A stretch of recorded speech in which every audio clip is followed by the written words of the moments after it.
Hello, everybody. This is Georgianne Hughes, and this is The Bite Show. And it's a blessing to have Olaf Hage with us. And Olaf, please visit Olaf's site, TheTimeQuest.com. All run together there, TheTimeQuest.com. And you can write to Olaf Hage at Post Office Box 427, Brunswick, Maine, and the abbreviation for Maine is ME. The zip code is 04011.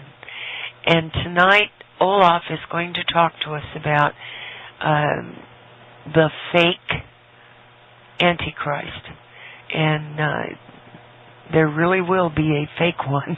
Hi, Olaf. Hi, Georgianne. How are you doing? Well, I'm fighting my allergies. I'm going to struggle through here. Yeah. I know that there seems to be, I know some people might think I'm nuts, but I don't think so. There seems to be less oxygen content in the air. Actually, that's true. Oh, my God. Right. The oxygen is being fused with nitrogen in the atmosphere to create smog and ozone and carbon monoxide, carbon dioxide, and all sorts of other things that are the products of combustion and that's terrible. spotting vegetation and the sunlight acting on pollutants in the upper atmosphere, and it fuses a lot of the oxygen, which you and I would just love to breathe right now. Oh, yes. It fuses it with other chemicals to create smog, and it's just horrible. This morning it smelled like carbon tetrachloride or carpet cleaner or something. The air was so bad. It was just horrible. And I'm on the coast of Maine. Well, not exactly on the coast, but I'm a couple miles inland. But for us to have air like this is really, really unusual. Well, you've got that hurricane out there. They say is going to push up your way. What is it, Bill? Yeah. Oh. What a name. Bill, chill. Yeah. Bring ill to us or something. I don't know. Well, okay. What is this fake Antichrist? Right now I'm getting emails. I'm seeing stories people are forwarding to me, which I wish they wouldn't do, but anyway, I get them anyway. About Obama being the Antichrist. And people think that they've got a scenario that fits the Bible and that the biblical prophecies can be applied to Barack Obama. Oh, gee. And they have some absolutely astonishing bad hermeneutics going on. Yeah. Because they're taking, that is, by the way, that's a method of biblical interpretation. They're using really terribly incompetent methods of interpretation. You can't do this. Okay, let me give you an example of what they're saying. Mm-hmm. They're saying, well, the beast ascends from the sea, and Obama came from Hawaii, which is an island in the sea. Oh, yeah, I've read that one. That's crazy. Okay, well, let's take a look at that for a moment. Yeah. It doesn't say the beast ascends from the sea. It says that this Antichrist beast will ascend from a shaft in the abyss. That's a different thing. The abyss is the sea floor, and it's a shaft down into the sea floor. So it's talking about somebody who comes up out of some kind of burial chamber or trap in the sea floor. Now, that's not Obama. No. Sorry, but I mean, there's no way you can define Hawaii as a trap. Now, I know people can say, well, it is because it's a volcano. Yeah. True. But you can't simultaneously argue that and say he was born in Kenya, can you? That's right. See? Kenya. Now, well, my puns are lost on you tonight. But anyway. That's cute. Obama, he didn't come up through a shaft. Now, there may be shafts into the abyss in Hawaii, but that's not where he came from. They said, well, you see him standing on the sand of the sea. oh, great, we only have about 3 billion candidates for Antichrist now of all the people who've stood on sand next to a sea, a body of water, big body of water. I mean, I've stood on the sand of the sea. Have you ever stood on the sand of the sea, George? Oh, sure. Well, you may be the Antichrist now. Oh, boy. Getting ridiculous. Okay. Now, the sea that John saw was either the Aegean Sea or, in a larger sense, the Mediterranean, or at worst, you could say the Atlantic. But as for the Pacific Ocean, he didn't even know it existed. Now, it was understood and believed. You can go back to Plato's Timaeus Dialogue. Right. Where they say that the Mediterranean was an inlet from the larger sea that was beyond the gates of Hercules, or, if you will, the Atlantic Ocean. Yeah. So they understood the Mediterranean as being an inlet of the Atlantic Ocean. Right. So you could argue for the Atlantic Ocean. If you had a case where Obama had been imprisoned in a pit underneath the Atlantic Ocean, he came up through a shaft, and appeared that way, then I would say, okay, well, I'll look at that story. But the Pacific Ocean, where he wasn't down below, that doesn't work. That's not what the text says. He has to be below water here, okay? Now, as I said, the Pacific Ocean is an ocean John didn't know existed. He wasn't talking about that sea. He says, I saw a beast standing on the sand of the sea. Well, when he said that, he meant the sea that he was familiar with, not a sea he didn't know about. Yeah. So I would say that the best you could do is maybe the Atlantic. I don't think that John understood that to be the Indian Ocean, which he did know about. But the Pacific was an ocean he didn't know existed, nor did he know about the Arctic Sea or some other seas, I suppose, that are out there. Like maybe he probably didn't know about the Caspian either. So he didn't know about the Great Lakes or the Gulf of Mexico. You start naming places that he probably didn't know about. It's a long list. So when John is saying this, and it doesn't matter who John was. I think it was John Mark. Some people think it was the apostle. Others call him John the Divine as a third John. John the Presbyter. There's a lot of different arguments for which John it is. But it doesn't matter who said the words, as long as we look at what he actually said, because if you're going to talk about his prophecies coming true, then you have to cite his words. Okay, you can't rewrite the book to suit your interpretation. So when you're making Hawaii what John was talking about, you're basically rewriting the book, and that's not a fair way to interpret the text. It just isn't the right thing to do. Now, let's see here. John says that he's talking about this beast who is to come, the end-time Antichrist figure. And again, we're assuming the Antichrist is the beast, the eighth head of the beast in the book of Revelation. John says that this beast was and is not in his time and is to come. It is to ascend from this shaft of the abyss, is to ascend from the abyss and go to perdition or Apollyon or destruction. Mm-hmm. Okay, so this is a short history of the beast. What he's saying there is that it was, but it was not in his day. Okay, yet it is somehow. So he's trying to explain a kind of a mystery, which in fact I think he uses that word. And he says that 5 of the heads of the beast have fallen. 1 is, and 1 is to come. And then there comes this 8th head, which he says is one of the 7. Okay, what does that mean? Well, first of all, the 5 who have fallen pardon me for phrasing it that way, each of them was, in other words, each of those 5 heads was or existed at one time. And in John's day, they had fallen. But there was one that was in power in John's day. That one is, he says, present tense. And then there was another one that was to come afterwards. And then finally, that's the 7. And then comes the 8th, which is the Antichrist. Okay, now, the 8th is actually one of the 7. One of the 7 who was, therefore it must be one of the 5 who had already fallen. See, this is just simple logic, and it's basically what John says. So, if it's one of the 5 who've fallen, we need to know who they are. And I'm going to bet it's not Barack Obama, because last time I checked, he's under 50 years old. And if he's not yet 50, quite a biblical phrase here, if he are not yet 50 years of age, how can he have seen Abraham? In other words, how can he be one of the 5 who have fallen? He would have to be a supernatural being.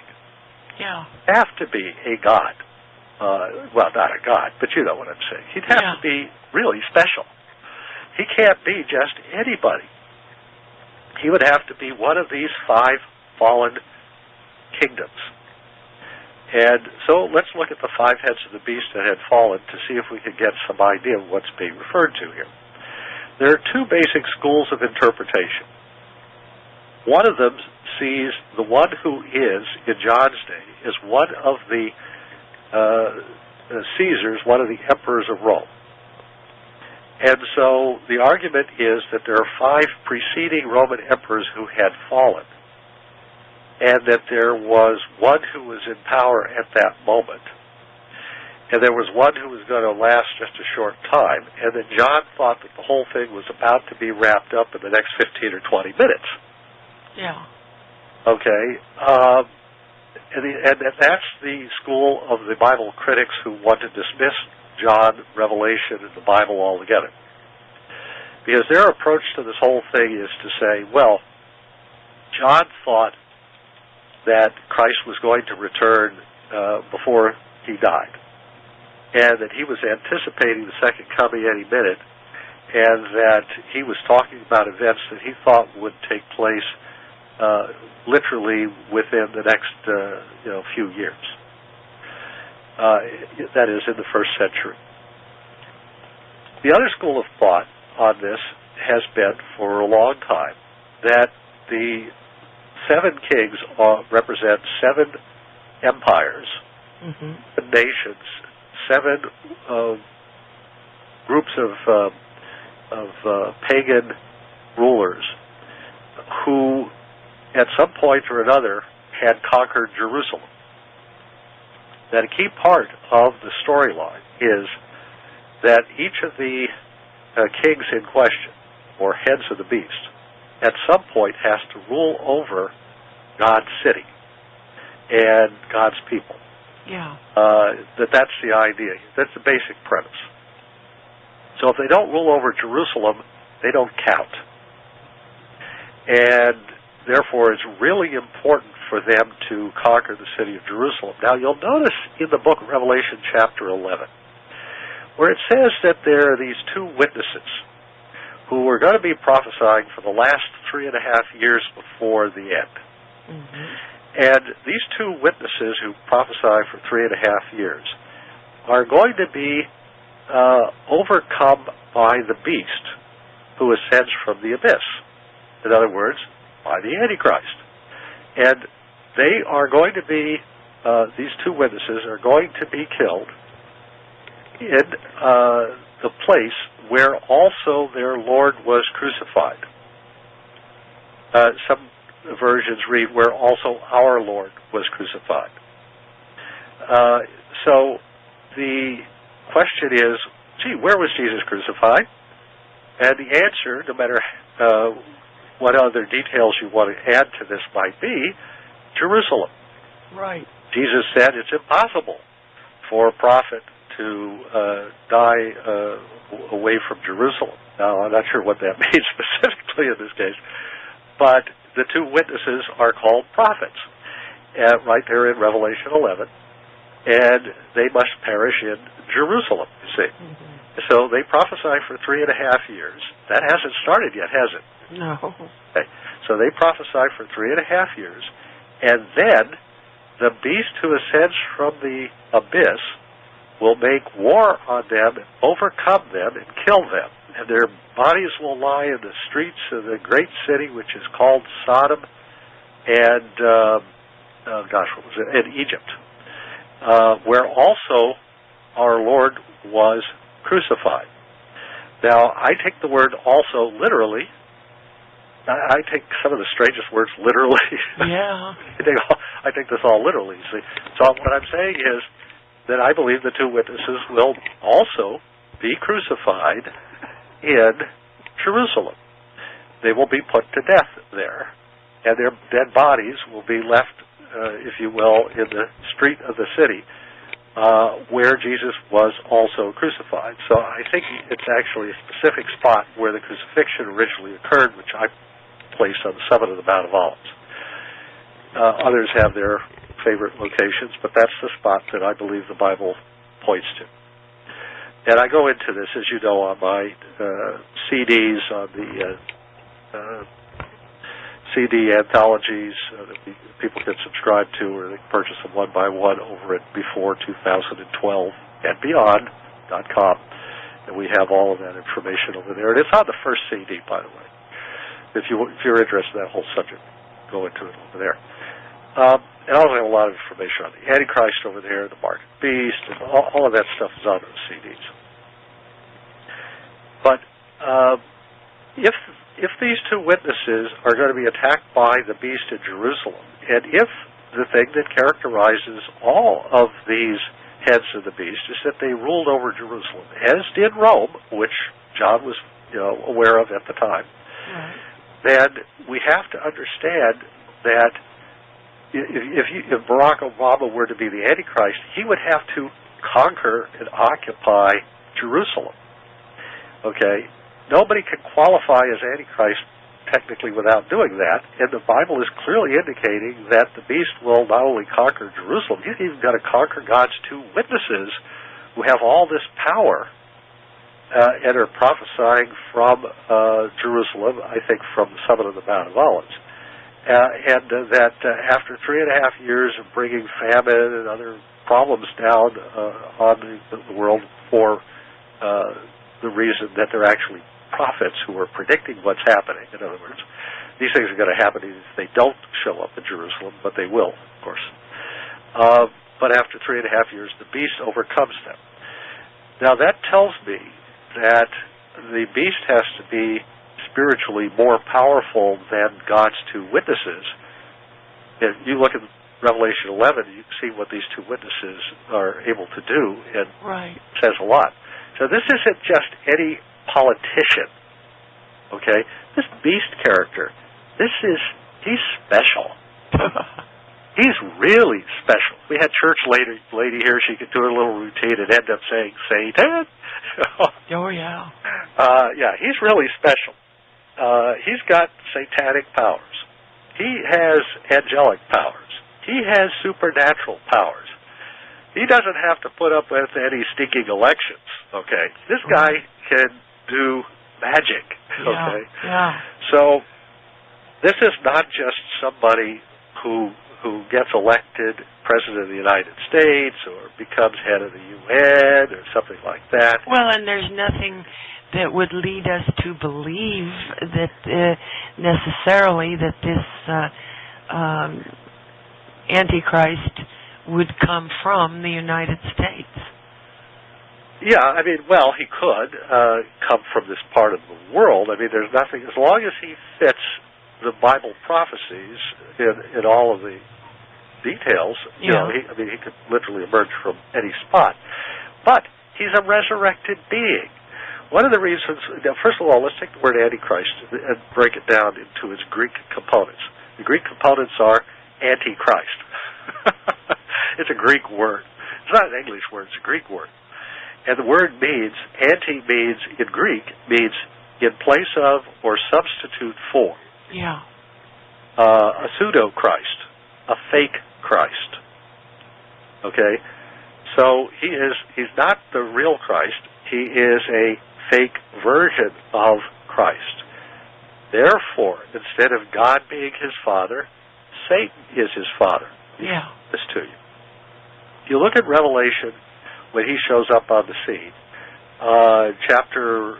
He actually shows up in 11, but you can see in chapter 12 and 13 there, as we have him showing up on the scene, there's a picture of the great red dragon. Red dragon with 10 horns and 7 heads. And then we have the beast show up. And the beast is scarlet, which is to say red, and he has 10 horns and 7 heads. Yeah. Gee, what are the odds? I think there's a genetic defect being inherited here. Not everybody gets to have 7 heads or 10 horns. How many heads do you have? God was nice. He gave me one. I only had one. Yeah. I don't recall any horns. Do you have any horns? Oh, no. No, but this guy's got 7 heads and 10 horns. And even when he grows an 8th head, it's really one of the other 7. Well, couldn't we be talking about a system, Olaf? Of course we're talking about something bigger than one person. Yeah. And that's what people are missing here. These are heads, symbolic heads. Yeah. They are intended to depict something else because it's hard to talk about these things and tie them all together the way they need to be tied together. Sometimes you hear people say, the government has become a monster devouring our income. Well, no, the government isn't actually a monster with a big mouth that eats dollars. Yeah. But there are certain parallels and symbols here that sort of relate, okay? Or people could talk about their Uncle Sam. Is there really a guy who is your Uncle Sam? No. Actually, no. It's a whole bunch of people. There are millions of people who make up Uncle Sam who work for the government, you see. So it's a symbol. But the point is here that the beast is symbolically a genetically almost identical copy of the dragon. And we're told that the dragon is Satan, that old serpent, the great red dragon, and we understand, that we're dealing with a spirit being, a fallen angel, who is the head of a group of other angels. And very shortly after that, it then says Satan and his angels fought against Michael and his angels, okay?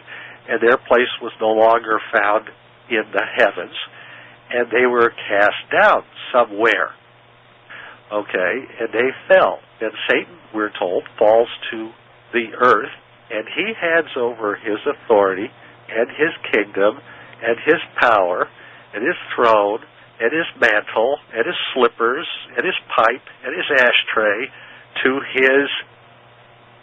who would you normally hand your royal line to? Your son. Yes. Okay, so he's handing it over to the beast, who's in his image and likeness. And then we're told that this beast gets a mortal wound. And then we're told that they make an image of the beast, and that the image of the beast then exercises the power of the beast, and everybody goes out so that the beast can once again speak when the image of the beast has been created. Well, you go back to Genesis, and it says there that after Abel was killed, Adam had a son in his own image. Yes. And it was Seth. And the implication being that maybe Cain wasn't in his image. And he says, so he has a son in his image. And he's in the place of Abel, who was slain. This idea that the image of someone is their son who takes after them and looks just like them. Well, does the beast look like the dragon? Yes. Does he take after him? Yes, he has his authority and his mantle of authority, his throne, and he takes over from him and exercises his authority, his powers. So clearly, Satan is, if you will, giving his authority to the beast. Now, some people have interpreted this to mean that Satan takes possession of a human being. Okay, I don't see anything to refute that idea there. I'm not saying that's what's going to happen. I'm not saying yay or nay about that particular interpretation. It's possible. But clearly it's a father and son type relationship. Like father, like son, in the image of the dragon. Then we have something comes along that's in the image of the beast. Only human beings make this image. This is a cloned creature, a cloned being, a cloned body for the spirits of the dragon and the beast to dwell in. If you're going to talk about possession, then you've got to deal with the clone they have to make, this image of the beast, so that it will speak and exercise his authority. How does it do that? Because it has a body. That's how you talk. Cows don't really talk. I know some people claim their dogs talk, present company included, but the truth is that the kind of talking they're talking about here in Revelation 13 is a person, a human being speaking with the mouth. Okay? And that's what they're getting at. This is a mouthpiece for the beast. And this person is in the image of the beast. And he's been made. He's been manufactured. So he's cloned, in other words. He's not just born in the usual way. So Obama's mother and Obama's father, we have this big deal about his birth certificate, where he was born, and so forth. You'd have to show that he has no birth certificate. You'd have to prove that he was cloned in a lab, that he's a created being, manufactured by a pharmaceutical company or something. Now, I'm not saying it's technologically impossible, but he was generated in 1960. And while there's a lot of people who think that we've known how to clone for about 20 years, that's almost 50 years. And that would mean we knew how to do it in the 50s. And again, I'm not saying it's not impossible that we didn't know, but look at how far you have to go to make the case that Obama's the Antichrist or the image of the beast or whatever it is that people are trying to argue. It just doesn't make sense. The Bible says he is one of the 7 heads of the beast. It says that, not Obama, but the Antichrist. We've got to be careful here. And that he's the one who was not in John's day, but was to ascend from the shaft of the abyss, from the bottom of the sea floor, at the last days, and that somehow or other his spirit is going to get put into what appears to be an image of the beast that's made by men, in other words, a cloned human body. So something's happened to the body that he had. Well, when did he have this body? It's a body from before John's day. The body that he had must go back to one of these 5 prior heads of the beast. So these heads are not, they can be a person who sets up or founds an empire, but like you say, it's also that organized system that is the empire itself with its various extensions. So if it's Rome, you can start with, I don't care, Julius Caesar, Augustus, whoever makes you happy and floats your boat, and then come forward down to all the Roman emperors until they're succeeded by another kingdom that conquers Jerusalem, Islam. So if we, did I say Islam? Yeah. I think they're the 7th head of the beast, you see. And the reason I say that is they're the successor to Rome. Unless you want to say Byzantium. But that's really an extension of the Roman Empire, if you follow, the evidence. But Islam is a new empire that rises up and conquers Jerusalem. And they do conquer it. And they rule over it. Now, there was a brief period where the city of Jerusalem was conquered by the Templars, but they lost it in less than 100 years. So for less than a century, the Templars briefly recaptured Jerusalem, and in particular, the Temple Mount. Who's occupying the Temple Mount right now? Islam. Yeah. Who's occupying the summit of the Mount of Olives right now? Palestinian Authority. Islam. Okay? So Islam has controlled the 2 key holy places in Jerusalem. The site of the crucifixion and resurrection and ascension of Jesus and the spot where the second coming will occur, the summit of the Mount of Olives, and the site of the temple. So these two spots have been controlled by Islam except for a short space of time where Islam lost control during the Templar conquest from 1099 to 1087. To 1187. So for less than 100 years. And, and there was also a brief period when the British had control of the holy sites from 1917, was it November of 1917 on down to 1948. But the British did not have control of the Temple Mount because the Dome of the Rock remained on top of that spot. So the temple site which is the one thing that is the key here, because the five beasts who had fallen, the site of the crucifixion hadn't happened yet. Okay, so God's really referring to one specific rock here. The dome is over that rock. And it's that rock, which, by the way, you can see in the current issue of Biblical Archaeology Review that's just come out, the 200th anniversary issue. There's a photograph, a really brilliant photograph taken of that rock from inside the dome, from a camera that's suspended from inside the dome looking down from above. I think it's the only picture of its kind ever taken.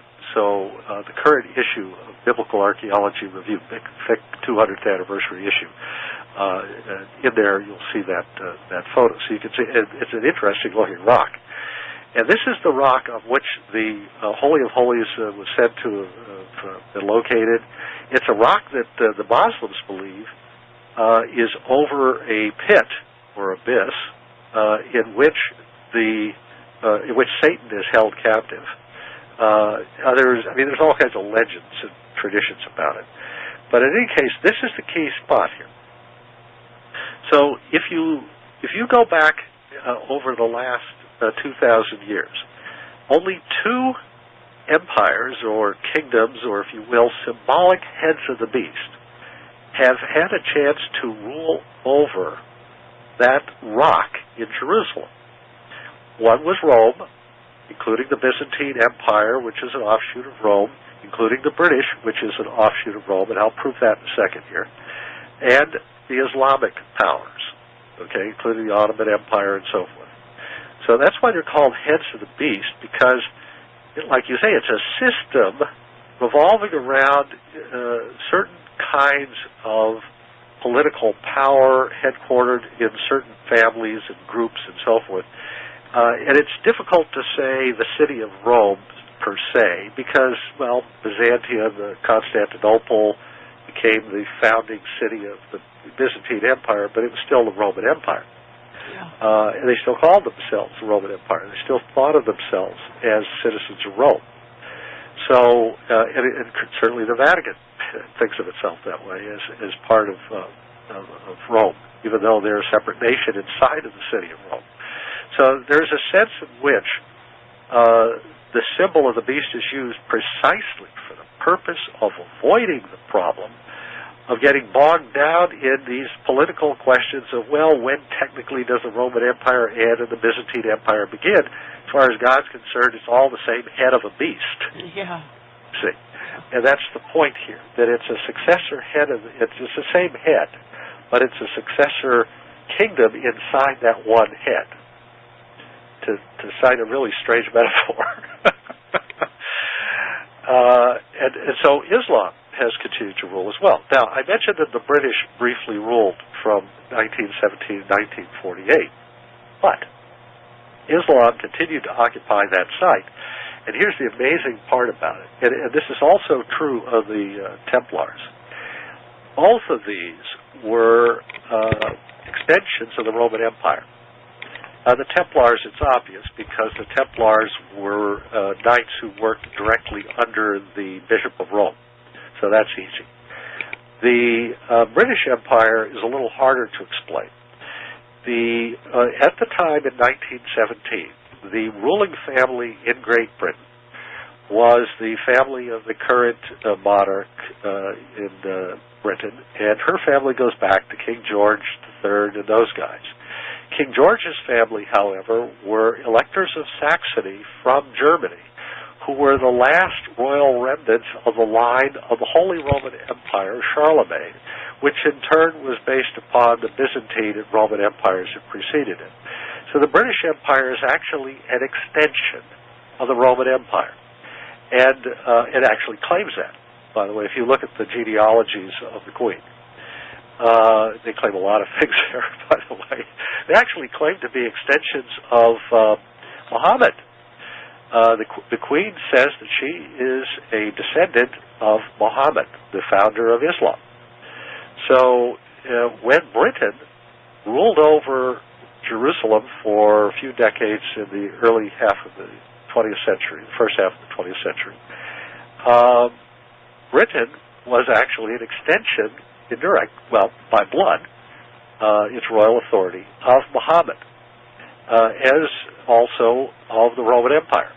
So there are two different ways in which you could reckon Britain as an extension of pre-existing heads of the beast. You see the problem here? So when you talk about these bloodlines, it gets really difficult sometimes to follow them. But ultimately, it's really not that complicated. Islam, the Roman Empire, they're the only two since, from John's day down to now, who have had power over the holy sites in Jerusalem. The Jews would like to control what happens on the Temple Mount, but the Palestinian Antiquities Authority controls those holy sites. And so everybody's kind of helpless, waiting for the site to be cleared by an earthquake or heaven knows what else. And so we're at a stalemate waiting for the next stage of the beast empires to unfold. So let's go back in time to the five who've fallen, because that's where the Antichrist actually comes from. We've got Greece. We have the empire of Alexander the Great. And that empire had lasted for, some people think, for 300 years. Actually, it's still there. In fact, guess where it's still there? Prince Charles is a descendant of that line, because his father, Prince Philip, is from a Greek line, and the Greek royal line of Alexander the Great's empire has been handed down, and that it goes way back, and goes back to the days of the rulers of Greece from Alexander's time. So, in effect, you could argue that the, if you will, the royal head of the beast that is Greece, or Alexander's founding, and his father was King Philip the second of Greece. So that royal line actually preceded Alexander. Okay, so that's a very ancient royal line. So that head of the beast is very old. And if you want to claim somebody as being from one of these ancient heads, these five ancient heads, then you've got to trace, at the very least, you've got to trace his ancestry back to one of the fallen heads, and Greece is one of them. Islam is not, and arguably neither is Rome. In fact, you could argue that Greece, in a way, was still around. Okay? And indeed, John says, is not, and yet is. And he says it's a mystery. Okay? So this is one that had not been, yet sort of still was around. And so he's sort of half and half on it. He's not really alive and ruling and kicking at the moment, but he's still sort of around. So he politically doesn't seem to be around and exercising power, and yet somehow or other he continues in some fashion. So you've got Greece. And as you can see, if you try, you can find modern heirs in, say, the British royal family. Not everybody there, but some of them. And, for example, Queen Elizabeth, I don't know that she, well, I guess she does have some ancient Greek heirs. Okay. But in other words, you have to find those inheritance lines before you can even begin to argue that somebody's got some connection to all of this. Then you've got to go back to the one before that, which is the Persian Empire. The Persian Empire is not around anymore, except that there is an empire in Persia that is still around in terms of claiming it. The Shah of Iran claimed that the peacock throne that he had was the one that went back to Cyrus the Great. But Ahmadinejad does not claim that. At least as I understand it, he's claiming to be part of an Islamic republic and not to be the inheritor of the Shah's royal line. So you could argue that the Persian line has terminated, except that there still are alive people who have that royal bloodline in them. So there are some potential candidates there if you want to go that route. Then you'd have to go back to the one before Persia, which is the Babylonian. Now the Babylonian line, which I call, most archaeologists call it the Assyrio-Babylonian line, because if you go back and look where Assyria's capital was, it was at Nineveh, and Babylon's capital, of course, was in Babylon. Babylon was just downriver from Nineveh. So Assyria and Babylon are basically, trying to give an example here, it's like Baltimore and Washington. Baltimore is like Nineveh, and Washington is like Babylon. Oh gosh, I've probably started some hideously stupid internet rumor. Can you imagine what will happen now? Oh no. Anyway, but that's how close they are. They're not, they're just a few miles. In fact, Baltimore and Washington may be closer than Nineveh and Babylon, or maybe farther apart, I should say, than Nineveh and Babylon were. But Babylon was just south of Baghdad, and you can just go look at a map and you can probably figure out where all these things were. And so when Babylon conquered Nineveh, they're just conquering the next city upriver. And it's no big deal. It's not like you're walking over half the earth to conquer some distant foreign land. It's, in fact, a lot of the subjects who were farming the land on either side of the Euphrates probably, didn't even notice the change in government. So a lot of people want to make Assyria a separate head of the beast.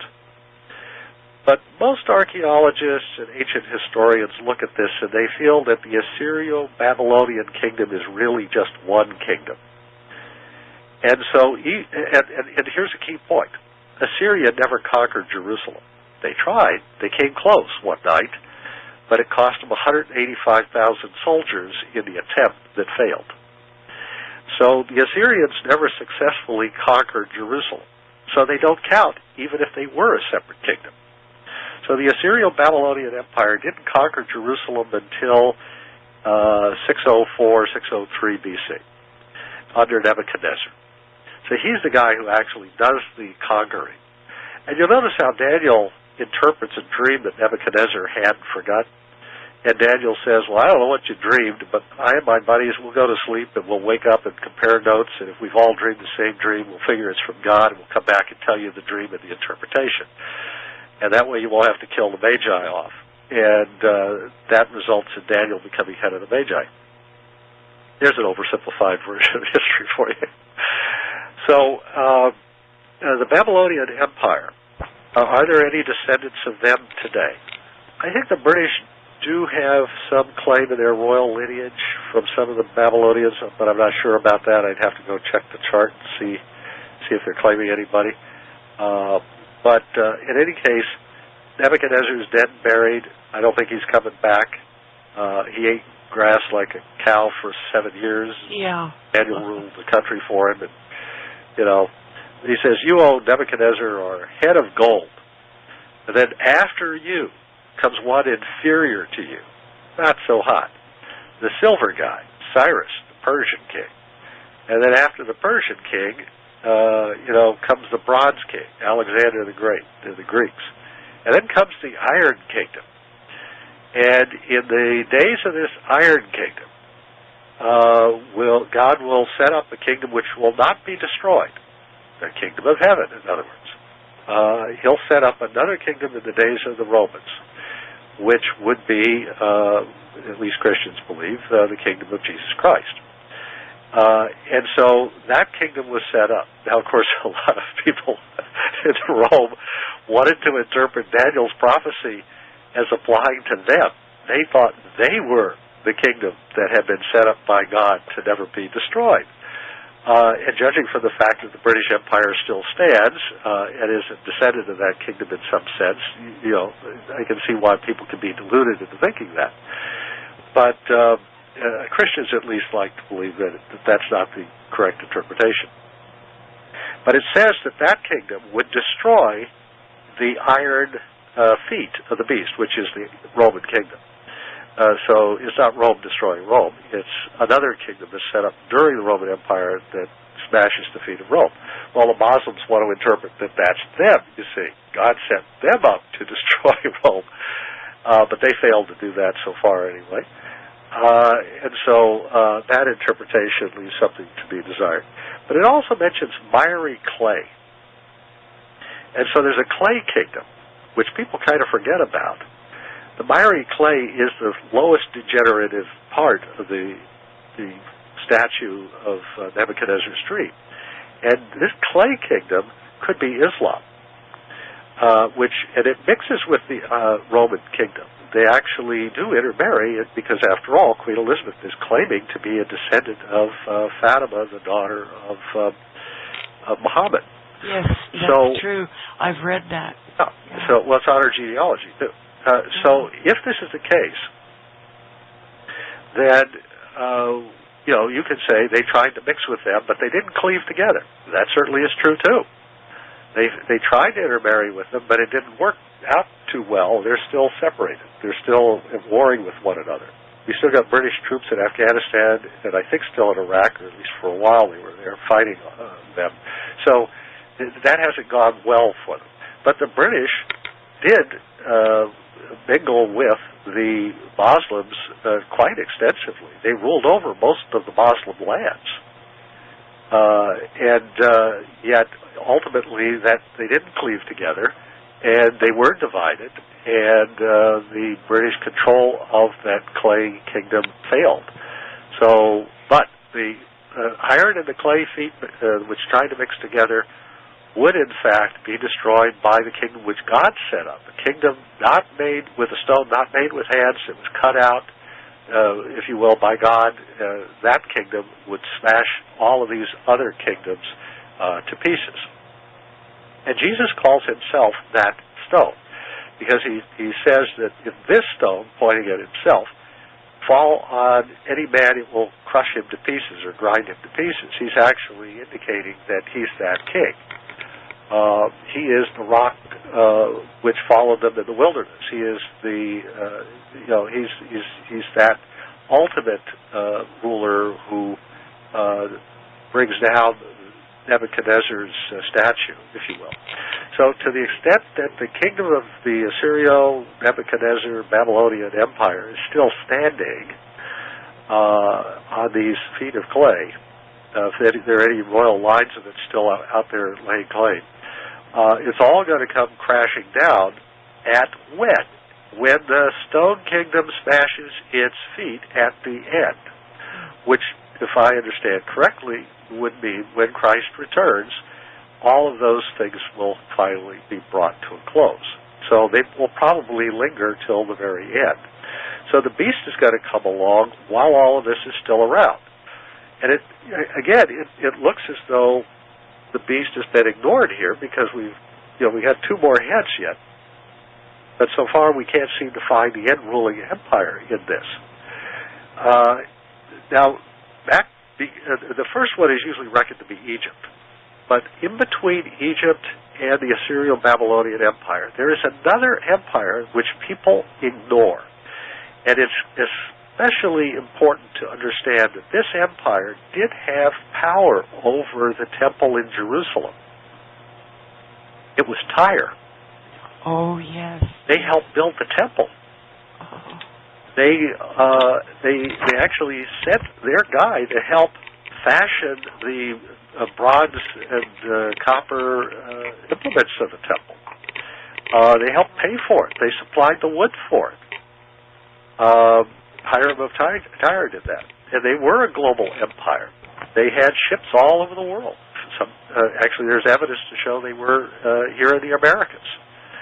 The ancient kingdom of Tyre. Now, if you go back to Tyre in the Bible, and I'm always pointing back to the Bible as the source of information to help interpret the Bible. I always think that's the best place to look for the interpretation. If it's not in the Bible, then you're just speculating. Yeah. But the Bible says in Ezekiel that the king of Tyre is actually an anointed cherub who covereth, who was on the mountain of gold, the mountain of God, who had a breastplate of gold encrusted with 9 of the 12 jewels of the high priest's vestment, and that he walked in amidst the stones of fire, and there was that he was perfect in all of his ways until iniquity was found in him, that fire will come out of the midst of him and destroy him and burn him to ashes in the sight of the kings of the world, at which point he will be no more forever. Now, that is not that's not Hiram, okay? You're not talking about Hiram there. Hiram, or his ilk, the kings of, the rulers of Tyre, or Phoenicia, are called princes in that same text in Ezekiel 28. The prince of Tyre sits on the throne. He says, I sit on the seat of the gods, or if you will, the seat of the angels, and no secret is hidden from me. You see, I'm wiser than Daniel. I know things that even Daniel didn't know. I can see anything. I got remote viewing. I took Ed Dane's course. And I can see what people are thinking. I can watch their transactions in foreign countries, and that gives me advantages in my trading activities. Yeah. I can find gold hidden in far-off lands. No secret is hidden from me, you see. Mm-hmm. How come? Well, I sit on the seat of the gods here. I got a special throne, a magical seat that allows me to have remote viewing of secrets, you see, of secret things. Gives me the advantage to make money and become powerful and rule over distant lands. He's got magical powers, but he's not the king. He's a prince. And it says he will suffer the death of the uncircumcised and go down to the pit. In other words, he's just a human being. But then it starts talking about the king of Tyre. And the point that Ezekiel is making is the guy who thinks he's the king of Tyre is just a prince. He's just a human being who thinks he's got all of these magical powers. Yeah, he's all puffed up. That's right.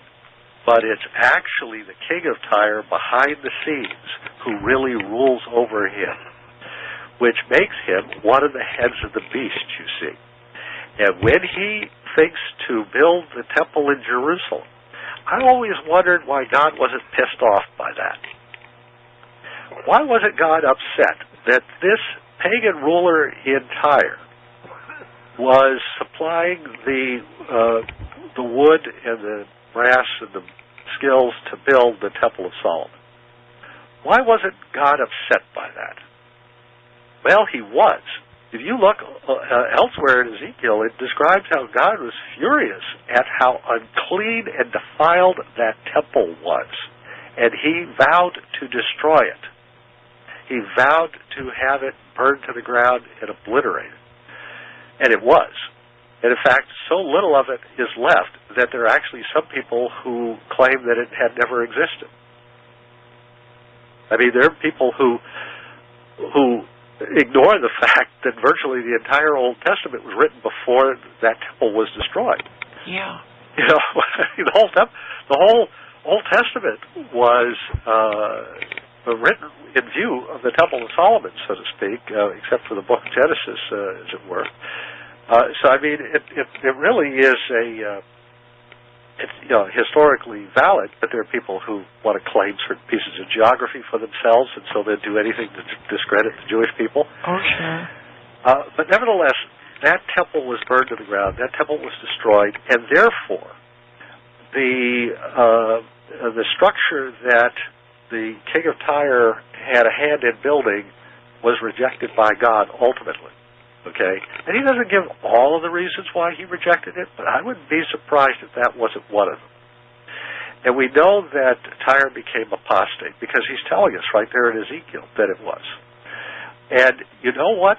if you will read very carefully in Ezekiel at 25 and so forth, in chapter 25, you will discover that the book of Revelation story of Babylon the Great, the city that rides on the back of the beast, okay, is Tyre. Originally in Ezekiel, he describes the city of Tyre in the same terms as the book of Revelation describes Babylon the Great, which suggests to me that when John was looking for a description of a city that rode on the back of the beast, he went to Ezekiel's description of Tyre for his source material. Go look.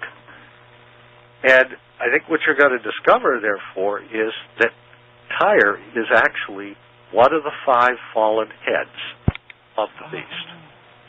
But again, although the king of Tyre is certainly somebody who has a connection to the dragon, anointed cherub or angel, fallen angel, the cover, okay, he's a fallen angel, that doesn't make him the beast.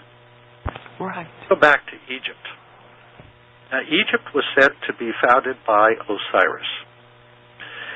Now, actually, Osiris's name is in the book of Genesis, chapter 6, when it's talking about the Nephilim, and his name is in there. The Egyptian form of it, Asar, is in there.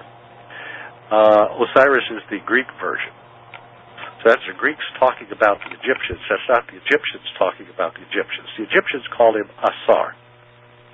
And Asar means the first czar. And he has a wife, and she is called Eshet. The Greeks translated that into Greek and called it Isis. And she's his twin sister and his wife. So Osiris and Isis are actually Asar and Eshet. Eshet is the name of Cain's wife in Genesis 4 in the Hebrew. So both Isis and Osiris are actually mentioned in the book of Genesis. So they go way back. I'm still looking for somebody who has a mark on his head. Oh, wait a minute. I think I just found one. Cain has a mark on his head. Let's see if it's a Christ-like marker.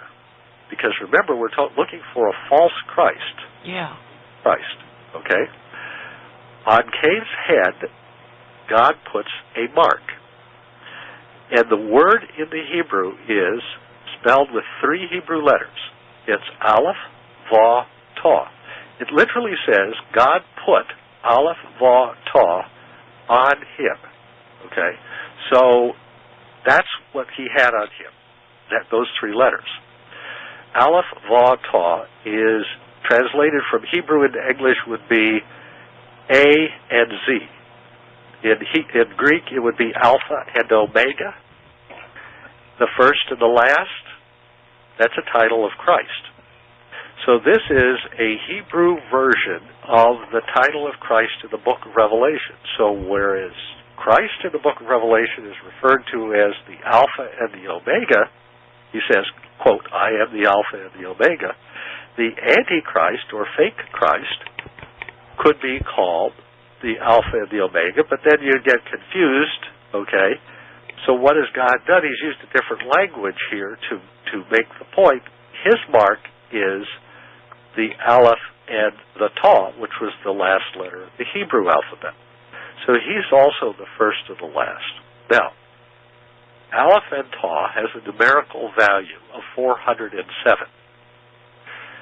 All right. In the book of Revelation, it talks about the mark of the beast, and it normally, as people read it, it's 666.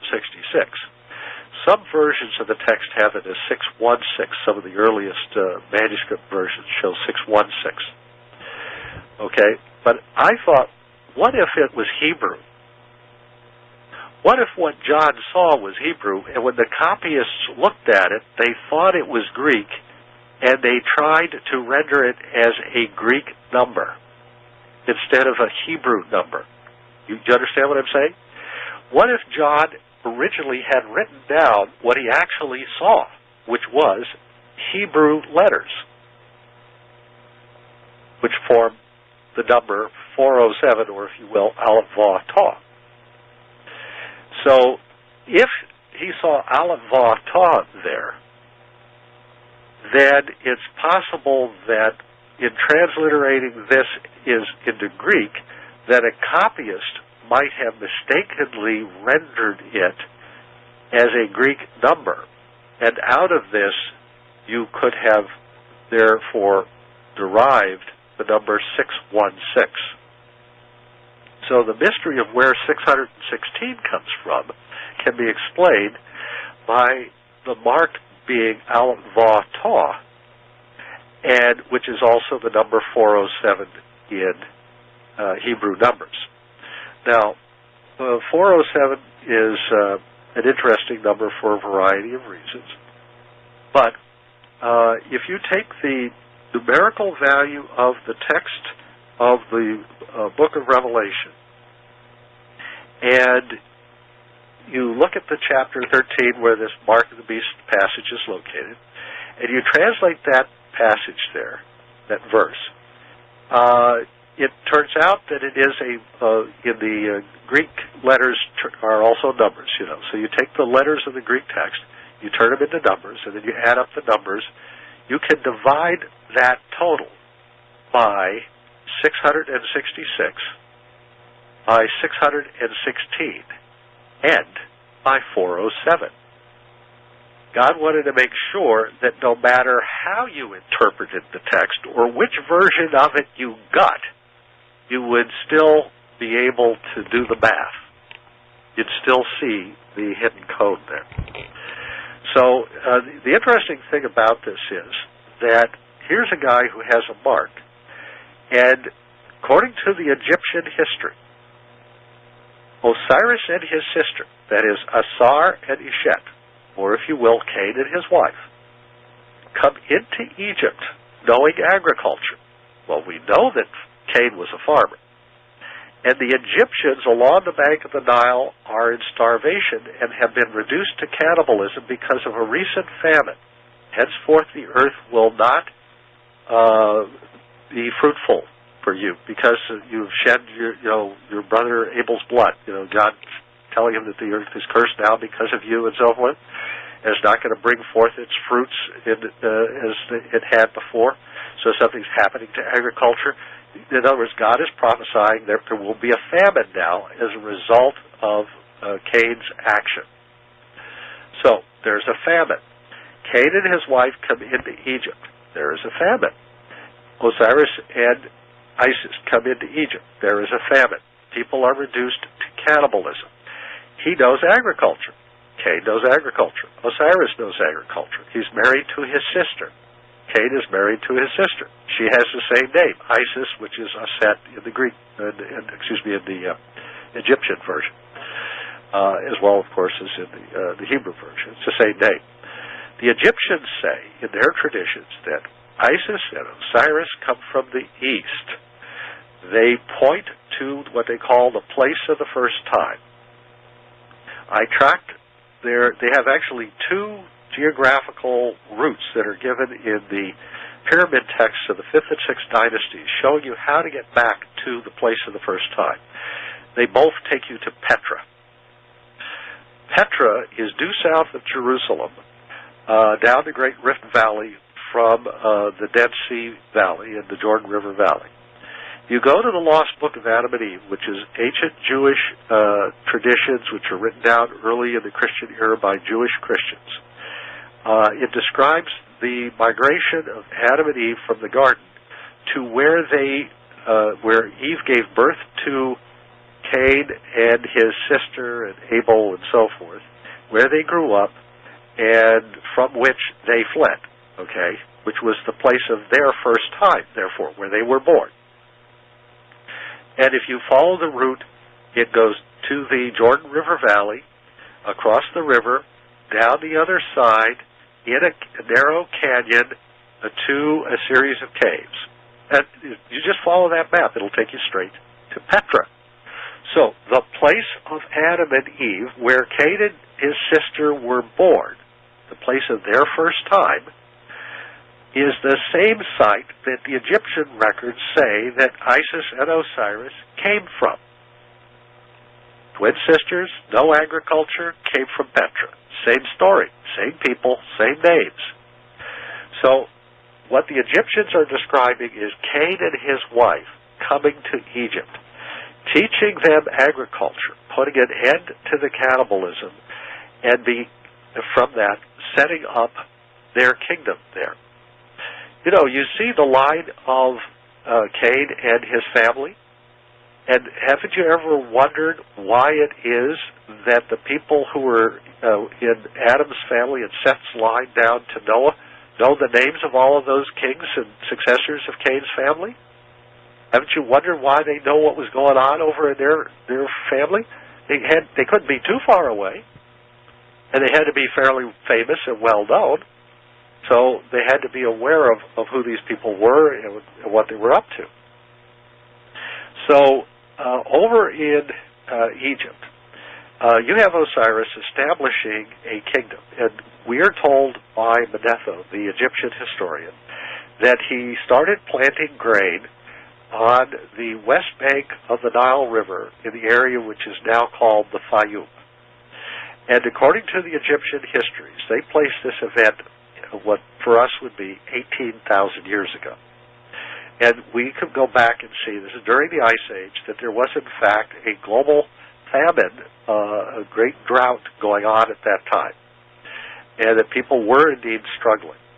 We also have found the first signs of cultivated grain on the west bank of the Nile River near the Fayum in Egypt at exactly the time and place as the Egyptian history said that Osiris first planted those grains.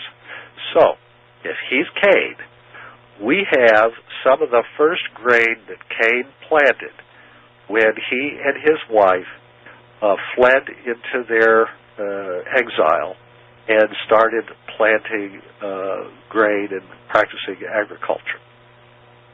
I think that's an extraordinary thing. Now, I know the chronology there bothers people, and they say, no, wait a minute, it can't be 18,000 years ago. Well, these are the dates derived from the carbon dating of the grains from Egypt. They are derived from Manetho's Egyptian history of Egypt. The point I'm making simply is that there is substantial support for this biblical tradition that Cain had started a famine by killing Abel, that he was practicing agriculture, and that he and his wife, whose name is the same as Isis technically, had fled to another country which is close enough that the history of that family is recorded in the book of Genesis. So I think that there's substantial support here for the book of Genesis in this information. But notice what we've got. We've got a guy who has a mark on his forehead that is a type of Christ mark. It's a false Christ mark. In other words, he's not the Christ. But the brand on his forehead is really saying that he belongs to God. God's saying, this piece of cattle, this beast, this animal, Cain, is mine. Don't kill him. Don't hunt him. He's not food. He's domesticated cattle. He's a beast. He's an animal, but he's mine. Okay, now where does the idea that Cain is a beast or an animal comes from? Well, there's plenty of Jewish or early Christian tradition that Cain had horns. In fact, it's based upon the Hebrew text of Genesis 4. It says, "Why does your face shine?" And the word there is the same word as to have horns. So the same problem arises with Moses. Some paintings show Moses with horns, and others show him with his face shiny. The point is that it's the same Hebrew word, karen, and it can mean to shine or to have horns, because rays of light look like horns coming out, that kind of thing, so that's where they got the idea from. So the possibility exists here that there is some sort of reference to Cain as acting like an animal, looking like an animal, being hunted like an animal, so God brands him like an animal. And he puts his own brand like Alpha and Omega, that is to say, in this case, Alpha and Tau, because the Greek language didn't yet exist, on Cain's forehead, saying that he belongs to God. And therefore, he does have a mark. And that mark, if people say, well, wait a minute, but it's the mark of a man. Yeah, it's the mark of a man who's been branded by God as a beast. It's exactly what the book of Revelation is saying. But Cain's dead. Really? Says who? Where does it say in the Bible that Cain is dead? You see, it doesn't actually say that Cain is dead in the Bible. You have to infer that Cain is dead, because Cain says, every man finding me will kill me. But notice the form of that statement. Every man finding me will kill me. Well, first guy finds him and kills him. What about the second guy? Yeah, that's a good point, Olaf. Does the second guy kill him if he's already dead? Or does he keep coming back? Like a ping pong ball. You throw it away and it bounces back, you know? What does the beast do in the book of Revelation? What's his basic claim to fame? Wounded by the sword and yet lived. Resurrection is his claim to fame. Down there, buried in the shaft of the abyss, and yet he ascends from the shaft of the abyss. He doesn't have a body, so they clone him a new body. He just keeps going on. He's like he's like a bad penny. He just keeps turning up. Little Indiana Jones reference for you aficionados out there. You can't kill this guy. You hit him over the head, and he keeps coming back. Who was that guy, Rasputin in Russia? They kept trying to assassinate Rasputin, and they couldn't kill him. He just keeps coming back. Well, that's the point about this guy. When you kill him, he doesn't stay dead like Nebuchadnezzar or Julius Caesar or Alexander. He keeps coming back. He's hard to kill. That's why John says, well, he was, he is not, and yet he is. And he is to ascend. And they're going to make an image to him that will allow him to speak again, you see. So he's still around somehow. He's got some kind of spirit that is, can't return to God. It has to stay here in this planet somehow. It's doomed to this earth, so to speak. And so even if he dies in a way, he's not completely dead. He's still haunting us, and he can still come back again. So there's this sense that this is what we're dealing with. Whereas when you look at Barack Obama, you're looking at a guy who, was born in Kenya or Hawaii of a mother who worked for the Ford Foundation, had a father who went to Harvard University, and a grandmother who was the vice president of a bank, and a stepfather who worked for a Rockefeller Oil Company in Indonesia, and he went to Columbia and Harvard. I mean, he's got a silver spoon in his mouth, but there's no evidence that he's from some royal line that goes back to one of the 5 fallen heads of the beast. There's no evidence that he has some link to Cain or Osiris or anybody who might be considered more of a godlike creature that you can't easily kill. There's nothing about him that suggests that he's anything other than a man. And therefore, I don't see any evidence that this is a guy who was already wounded and who has ascended from a shaft, previously wounded. He doesn't fit any of the descriptions here. And there's one more thing that's kind of interesting. In Isaiah 14, it says to the king of Babylon that he thinks to ascend above the clouds to establish his throne in the heavens. And, here's the king of Babylon. Now, who is the king of Babylon? As I said, it's possible that the royal line of the British may be claiming a descendancy from them as well. And there are people in England, in the royal family, who want to go to Mars. And my understanding is that most of the attempts to get to Mars are going to use the moon as a jumping off point. So you may have to first go to the moon and then go to Mars. Until I hear about Barack Obama suiting up to be an astronaut, I'm not even going to take him seriously as a candidate here, because you can't even qualify if you're not willing to travel a long way. So whatever is going on around here, you've got to have somebody who's been cloned. You've got to have somebody who is in some way tied back into these 5 ancient kingdoms. Now, I know people are going to argue that maybe Obama has some connection to Egypt or to the Arabs. I understand that. But it's got to be to a royal line. And you've got to show that somehow or other he fits the rest of the prophecies. Where's this wound that's being revived? Is his body cloned? Does he come up out of a shaft of the abyss into the seafloor? Is this guy that the whole world marvels over because he comes back to life? I don't see that happening here. They may marvel over him that he seems to be able to get away with political suicide, constantly breaking his promises, but I don't see any evidence that Barack Obama is doing the kind of miraculous things that the beast is being credited with. Yeah. Where is he making fire come down out of heaven in the sight of men?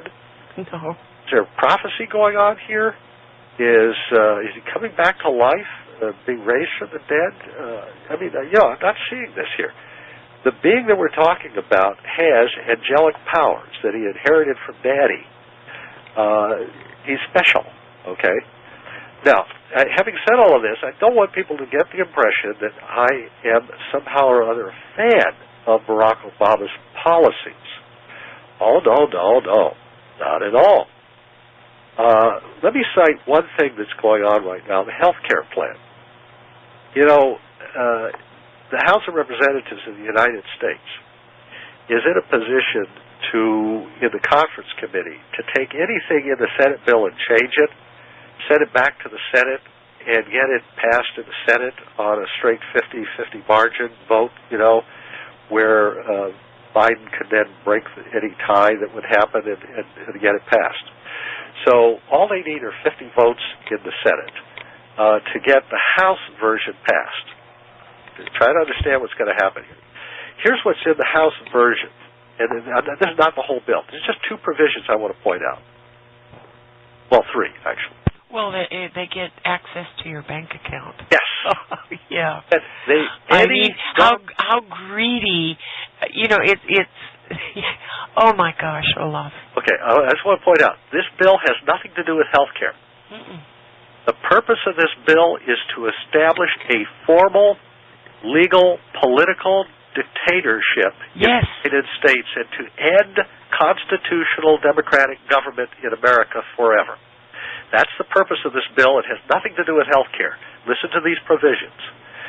Any government official, not just in the health care area, will have access to all of your tax records, your medical records, your psychiatric records, your income and financial records, and any other records they feel of interest to them, without the need of a subpoena, just because they want it.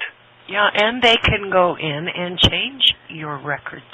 They have the ability to actually modify your records. I hadn't heard that one. Oh, yes, they can. Okay? So they can destroy your life, okay? And you say, well, I could go to court and stop them. Oh, please. The courts are crooked. Oh, my goodness. Oh, I'm sorry. The House's bill specifically exempts all these government officials from actions from judicial review or oversight. Right. In other words, they are essentially ending the constitutional balance of powers. They're removing the courts from oversight over the executive branch of the federal government. That's right. And that means that every single bureaucrat in Washington will be a virtual dictator. We are going to have 1 million Gestapo agents who will be suddenly unleashed to do whatever they please without anybody to stop them. That's right. And the third point I wanted to make is it will be illegal not to have insurance or to have insurance for only major illnesses. If you've got a large deductible now, so you're paying you're saving several $100s on your insurance or maybe several thousand for a family, because you've got a large deductible, it will be illegal to have a large deductible. Watch the ads on TV where they say they're going to put a cap on out-of-pocket spending. Yeah, right. Okay? You can't have a large deductible. That's in the bill. Well, what does that mean? It says that if you make any change in your policy, and that would be a change, you see, then you will be forced onto the government plan, where they will then send you to a doctor or a dentist or a psychiatrist whenever they feel like it, and of their choice, to be treated for whatever they feel ails you. Yeah. And of course, that psychiatrist will write his report in line with what they want to hear. The KGB in Russia used this all the time to send political dissidents to asylums, where they were given shock treatment and drugs and locked away. Yeah, that's right. Read Solzhenitsyn's book, the Gulag Archipelago. Okay, that will give you an idea of what is coming to this country. Well, it's already here. I mean, Olaf, they've got all these Gulag, FEMA concentration camps all over the country. And Obama's just saying he's going to set up concentration camps for the Cuban detainees and for illegal immigrants and stuff like this. Well, they set them up for other people, and that's what they did in Nazi Germany. They said, we're setting them up for communist revolutionaries, for terrorists. Okay? And then it ended up housing your local parish priest and rabbi. Yeah. And millions of other people, most of whom got killed. Yes. So, but it will be illegal not to have insurance or to insure for major illnesses only. In other words, catastrophic health insurance with a large deductible. So you'll have to change your policy, but the minute you do that, you'll become under the government policy. If you try to just avoid the whole thing, you will be fined a penalty of, depending on your tax bracket, of 8%. So all those young people right now who don't have health insurance and don't want it and don't think they need it, they're going to be forced to either buy it or pay a penalty. And when they refuse to buy it, they will be investigated by these government officials. Their tax records, their medical records, their psychiatric records, their income records, everything in their life will be up for review, and they won't be able to hire an attorney to defend themselves because there's no ability of the courts to have oversight over it. Yeah. Okay? This is a Gestapo, where every official of the government is being made into a Gestapo. Well, Olaf, look at how everybody he puts in office or in a position, he calls them a czar. Well, gee. And they're unelected and unappointed. The Congress doesn't have any review over those czars that he's created. That's right. Creating a whole other interior government that has been unapproved by Congress and unreviewed. I mean, even the guys he sends for congressional review have committed crimes or not paid their taxes and so forth. And so, I mean, we've got some major, major problems here. He's gotten away with all of this. Yeah. And these skids are being greased to create a dictatorship in America. Oh, very definitely. This is a very serious problem here. So I just want to reassure those people who think that I'm being too easy on Obama. I'm not being easy on the guy. Okay? Now, I don't know whether he's just incredibly stupid, is a puppet that somebody else is controlling, or whether he's a malicious dictator in training, getting ready to turn himself into a dictator. I don't know what it is. I don't really care. It doesn't matter. Okay? We don't want this bill. And the reason this is important is if the United States goes under, how long do you think freedom and liberty and democracy and the ability of people to vote for their leaders and rulers around the world is going to last? But you see, here's a problem, Olaf. A long time ago, when the United States is a corporation, and you can get away with things under corporate status. For example, when you're born and your mommy signs a birth certificate, and that the birth title goes to the Department of Commerce, you become chattel for the corporation. When you're tried for murder it is not because you took another human life. It is because you deprived the corporation of its property. Well, yes. And when we go into courts, we are under admiralty law. We are not under what we have known long in the past as common law. I'm not an expert on those things, but it wouldn't surprise me. But here's the point I'm making. They are putting in place a whole series of laws, the hate crimes law, which, for example, the new version of it says that if they can show that you have something against gay people and you commit any minor infraction, like crossing the street with your eyes closed or something, if you do something that they feel is in some way an affront to a gay person, then you can be sent to prison for life. Yeah. If they can show that you're, quote, anti-gay. And what's the proof of that? Well, if you believe in the Bible. So that's all they need. If you say you believe in the Bible and you believe the Bible is the inspired Word of God, that's sufficient cause for believing that you have something against gay people, because they can then quote a passage from the Bible and say, well, this is from the Bible, do you believe that? And you're caught, you see. Well, and Olaf, when you go into court now and they swear you in, it is not, they do not use God, they do not use the Bible. Well, under the Patriot Act, for example, they can arrest anybody and not tell anybody that they've done it. And right. Charge you with crimes, but not tell you what they are, and you have no way to respond, and they can hold you indefinitely. That's right. If you're charged under the Patriot Act, you're basically somebody who becomes a non-person and you vanish. We are recreating the Soviet Union in America. It's a hybrid between the Soviet Union and the Nazis. Yeah, it's got all the worst things of the Nazis and the KGB and the Soviet gulags and modern technology and the Internet, which will make it even worse, and GPS to follow you everywhere you go. And the Vatican approves of all of it. Well, I don't know whether the Vatican approves of it or not, but I want to say that we're putting in effect all of these laws which they are deliberately holding back on enforcing until they're ready. Right. And they'll have this big arsenal of stuff that they will be able to draw upon to begin persecuting those they don't like. And now, for those of you who are liberal, I want to say something to you. I was a liberal once, too. I get it. Believe me. I was a big fan of Jack Kennedy's. I used to be a liberal. I get it. But I want to warn you about something. Even liberals are fully capable not only of taking bribes, but of doing a lot of really bad things to each other.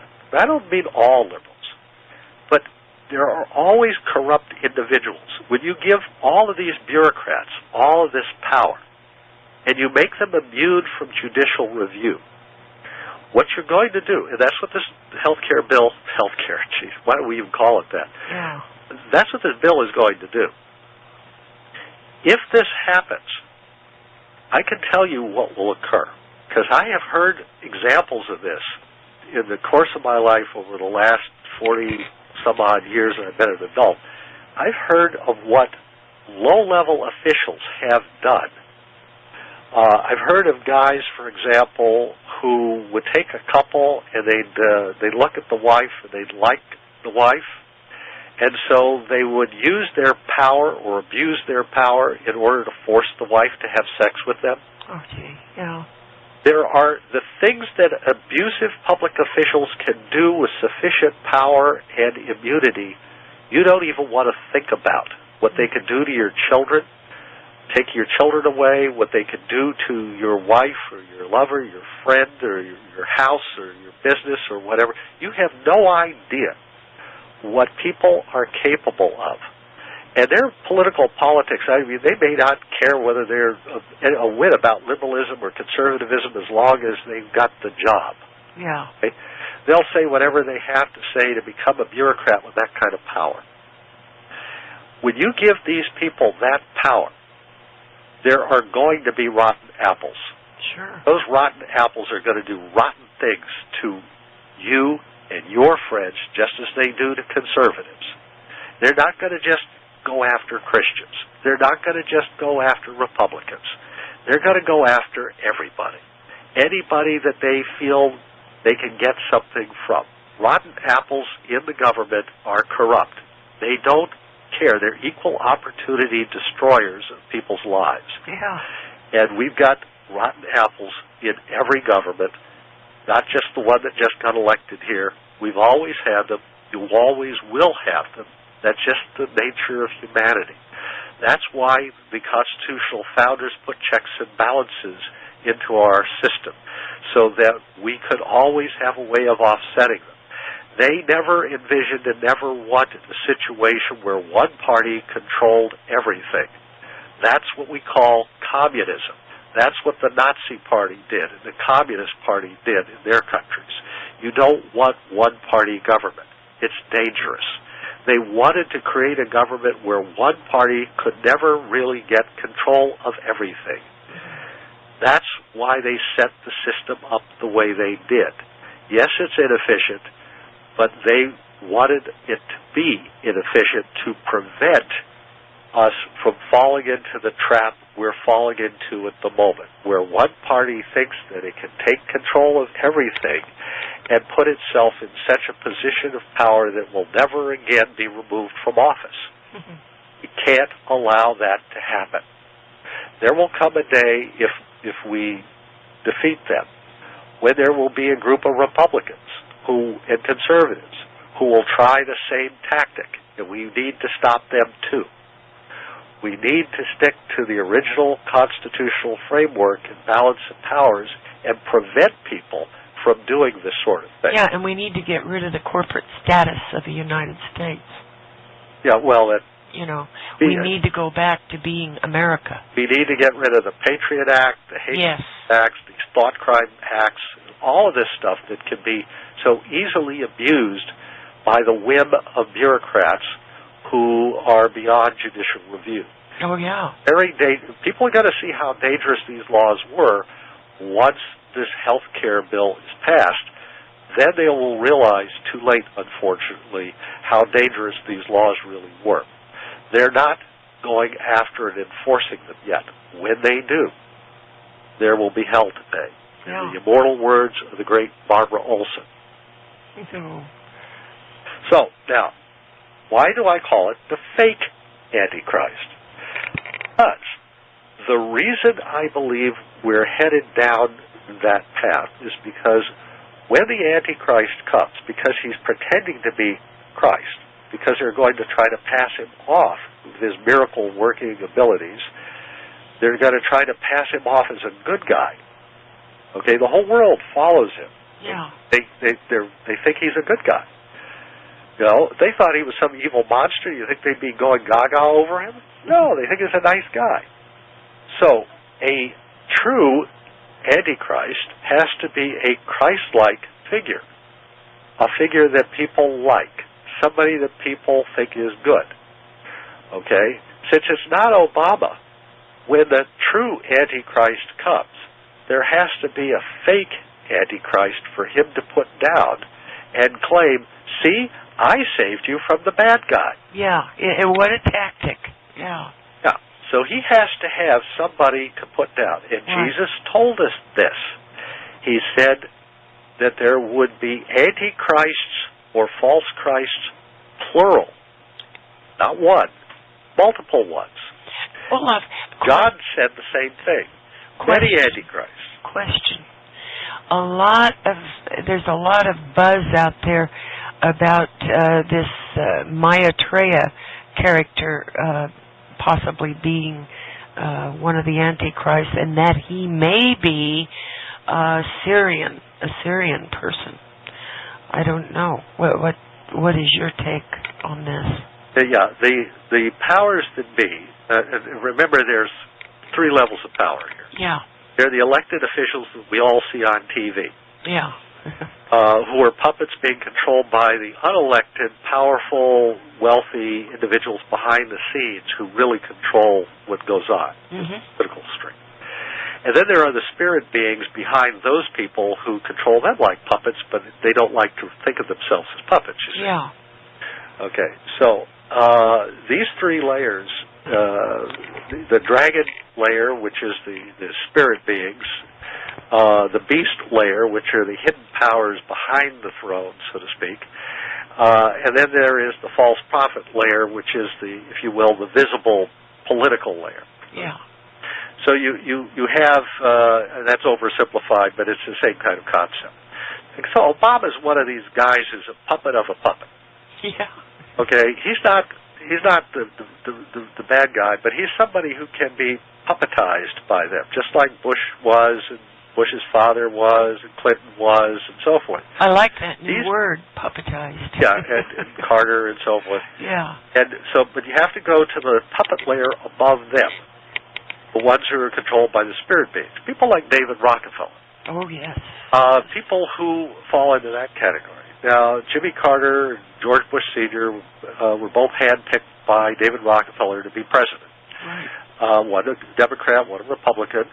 And the same thing with Clinton. Clinton's Bill and Hillary, close friends of the Rockefeller family. Bushes are friends of the Rockefeller family. Gerald Ford picked Nelson Rockefeller as his vice president. The Rockefellers have been running this country for a long time. Eisenhower had Nelson Rockefeller redesign the federal government for him. FDR had Rockefeller running the war production board, running the corporations for the war effort during World War II. The Rockefellers have had enormous power in this country going back to the Depression years, practically, or to World War II anyway. And of course, they had power over industry, over oil before that, having monopolized oil in the 19th century. Yeah. So it's a very powerful family. And Jay Rockefeller is helping to draft the health care bill. Oh, no.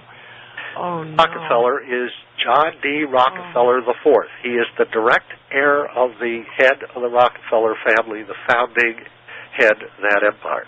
Yeah. So he's not just anybody.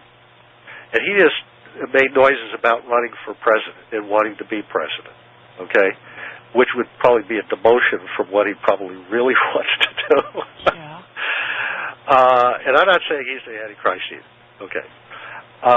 I believe that the spirit of Cain is going to be cloned into a body made from possibly cells from his own body if they could find them. And cells of Osiris's body are out there.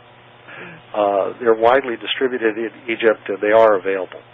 So it's technologically become possible to do what the Bible prophesied. Yes. So I'm not saying that it's going to be this person or that person who's in the headlines.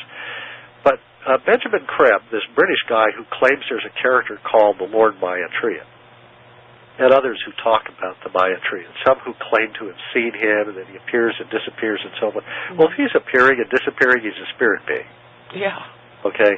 So if there's a spirit being out there that Benjamin Kreb is channeling, or that the Rockefellers are talking to, or whatever it might be, I mean, you draw up your own fantasy scenario here for what might be going on. That spirit being could be the spirit of Cain. I don't know. But if it isn't the spirit of Cain, then my tendency is to say that it's not the spirit of the Antichrist, but it may be a fallen spirit. Okay, there are many Antichrists or false Christian spirits. That is, fake spirits of people who think they're Christians, who think they can, have prophecies and see visions and stuff. Yeah. There are many false spirits like that have gone out of the world. And John says, he calls them antichrists, okay? These are false Christs, false spirits. He says, test the spirits to see if they are of God. No, because if they are not of God, then they come from the other guy's family line.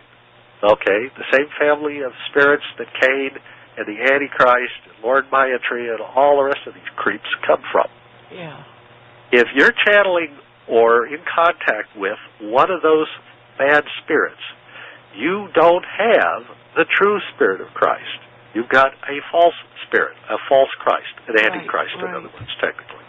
So if you read John's first two epistles, you'll see there what he's talking about, because unfortunately the word anti in English has come to mean opponent of. Yeah. So we think of them as anti-Christians. No, a lot of these people think they're Christian prophets. they think they've got the Spirit of Jesus Christ in them. I had an email from a poor woman who I think was deluded into thinking she had received the Spirit of Christ because she was easily deluded by an atheist who said something to her that wasn't even true, making a false claim about something that wasn't actually in the so-called infancy gospel of Thomas, claiming that Jesus had thrown a boy from a roof and so forth, and she was so horrified by this that her faith was shaken to its foundations. Nonsense. It's not in there. It's not in the original version of the infancy gospel of Thomas insofar as scholars have been able to construct it, which unfortunately the earliest version we have is from the 6th century. But it's only in later versions that the Muslims tampered with and started producing their own versions where they came up with all kinds of horrible things to say about Jesus. The earliest version, when you read it, is very nice, and I don't know, it might even be a true text, but it doesn't have Jesus doing anything bad. So there's false information being circulated that if you've got the true Spirit of Jesus Christ with signs following, as the New Testament describes, there's no way your faith is going to be shaken. How could it possibly be shaken? You've had the direct indwelling of the Holy Spirit in you with signs following. It can't possibly be shaken. Okay? So I think if somebody is having spiritual manifestations and they don't know where they came from, and their faith is so easily shaken by some atheist spouting nonsense, then there's something wrong there somewhere. You need to go back and go over your steps and recheck everything and make sure that that Spirit that came into you was indeed the right Spirit. Because, as John says, there are many false spirits, or spirits of Antichrist, that have gone out into the world, and that's 2,000 years ago. You can imagine what's floating around out there today. Yes. And he says you've got to test the spirits to see if they are of God. You've got to test them. You're supposed to test them. Well, people need to be taught how to do that, Olaf. Well, yeah, and you're supposed to check who gave you this Spirit. How did you receive it? What signs followed? There's a lot of tests that you're given. And, of course, you ask the Spirit. In other words, you're supposed to check the doctrinal ideas that you get from the Spirit in terms of, what was it say? That Jesus Christ has come in flesh, John says. How do you know that Jesus Christ has come in flesh? You've got to test the Spirit to prove that that has in fact happened here. You have to make sure that they believe in the basic teachings as handed down to the apostles, the true teachings as handed to the apostles, and that they can discern the difference between what is of God and what isn't of God. Yeah. The signs that follow, there's a whole bunch of them there that are given in the text. You just have to go through it. They don't all have to occur, of course, but you've got to have some clear indication. And one of the things it says, for example, if somebody prophesies, then it says, then let that person be silent, let another prophesy, okay, at most two, and let another one judge whether these prophecies are from God or not. Notice, let another prophet in the church judge, and then let another prophet in the church interpret. And this is a commandment of God, Paul says in Corinthians. So what he's saying here is that you have a group of prophets in the church. You have people who are Spirit-filled in the church who can judge other people in the church, judge their spirits, judge whether they're prophesying, interpret the prophecies. No prophecy is of private interpretation. You've got no business interpreting your own prophecy or your own dreams or your own visions. First sign that there's something fishy is when somebody starts interpreting their own visions and their own dreams and their own prophecies. Oh, yeah. And where they're having them outside of the congregation. Wherever two or more of you are gathered together, there I will be in the midst of you, Jesus says. So what's he talking about? He's talking about a group of people getting together and prophesying, a group of people getting together and sharing their dreams, and other people interpreting and so forth. This is a community of Spirit-filled believers that is being described here. And all these lone wolves who are going around and claiming to prophesy, all by their lonesome, and interpreting their own prophecies and publishing them on the internet and so forth. By itself, that's proof that they're not coming from God. They're not following anything like a divine set of criteria that are given in the Scriptures. That's right. I have on my website, have had for many years now, the 7 tests of a Christian prophet or a biblical prophet, something like that. It's an article at theTimeQuest.com. And I've got all the scriptural documentation, chapter and verse there, showing you what the 7 tests are. And you need to take a look at those. If you think you've got the baptism of the Holy Spirit, and that you become a prophet or a prophetess or something, or that you're having dreams and visions, or you think you've got something going on there, you need to check to see if you're fitting the biblical model of that.